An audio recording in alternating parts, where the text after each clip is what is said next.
Welcome to the Museum Roadshow. Today we're 9 miles northeast of Detroit Lakes at the Lund Lutheran Church. The Lund Lutheran Church will be celebrating its 125th anniversary on Sunday, June 28, 2009. I'm standing at the site of the northeast corner of where the Lund Church stood when it stood out here in the middle of the cemetery. In 1903 this church was built. In 1951 it was moved to its present location, which is about 200 yards south of where I am standing. My first Sunday school teacher was Marie Lundberg. The first Bible verse that she had us memorize as a class, I remember very well, it was Psalm 119, verse 105. Thy word is a lamp unto my feet and a light unto my path. This cemetery and church has been very special to many people. Oftentimes when there's a funeral here, we can carry the casket right from the church, right out here to the cemetery with the crowd and the family following. And many of these people that are out here interned in this cemetery were baptized and confirmed within just a few hundred feet where they're interned now. When the war was over and the railroad came through, there was many of the immigrants that came in and they followed the railroad, and then they settled in these oak woods around here and cut railroad ties. So that was their source of income until they got their farms going. And so there got to be a lot of them around right about that time that came through when the railroad did. Many of the people in the Buffalo Prairie area were charter members also of the Uppsala Church. And then after their church was built, it was out of the area, and they had to go with horses at that time, and so they decided to build a church in Richwood, which was closer to the people here in this area. And so many families that had been charter members in Uppsala started the church in Richwood Village. Uppsala and Lund are both the names of churches in Sweden, and they've just brought those back with them. And a priest from the Episcopal Church had built a little church in Richwood, and then he also started the big stone church that's north of White Earth. And so he wasn't using his church in Richwood, so he offered the use of the church to Lund whenever they wanted to use it. And then a little later, they built their own church just about a block south of it. And he had a beautiful picture in his little church. And when Lund decided to build, he gave them the church, that picture, and that is the one we have behind the altar, which has been very important to many people. And there's only one thing that we regret, is that it was given to him, and that was way back in 1860s or 70s.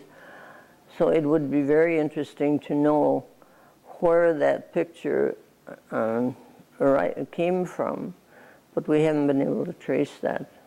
And then when they moved the church over here, or started building the church over here in the middle of the cemetery, they were afraid it was leaded glass, and they were afraid it was so fragile that they didn't dare haul it in their lumber wagons, and so 4 men walked and carried the window from Richwood over here to the present church. They built a little church in the middle of the cemetery in 1903, and then we had that until about 1950, 51, when they decided to move and enlarge it. When they decided to move it down here, they wanted to preserve the old church, and so they dug the basement and had that already, and then they moved the church over here, and they split it in half and moved the ends out. So this end of the church with the picture window in is the original, And the entryway on that end is the original old church, and then they put 20 feet in the middle. And so that's when we ended up with this size of a church. Midsummer Fest and Julata were two of the services or the things that they had in Sweden that they brought, their meetings that they had. And so every summer on the 24th of June, regardless of what was going on, that was Midsummer Day, and they would come in the morning and have a service, and then have a potluck dinner, and then in the afternoon they would have a speaker, and then they would have a program. And all these programs, both the Christmas, the Yulat, and everything was very unrehearsed, and people just would get up and the kids would give their school pieces, or the rest of them would sing or whatever. And we had a couple of people that wrote poems. Well, John Wennerstrom and his daughter Jenny, and they would read these poems. And of course, to us, I couldn't understand that because I didn't understand Swedish, and a lot of the services in that were in Swedish at that time. And so it was a big day. And then Julata, it's Christmas. Jul is Christmas. It's a Christmas service. You can't imagine going to church at 4 o'clock in the morning, but when you think that they came with horses for 5-6 miles, some of them, to get there to church at 4 o'clock, that was really quite an undertaking. And you could hear the sleigh bells coming from all different directions, and each set of sleigh bells had a little different sound to them, so everybody knew who was coming by their sleigh bell.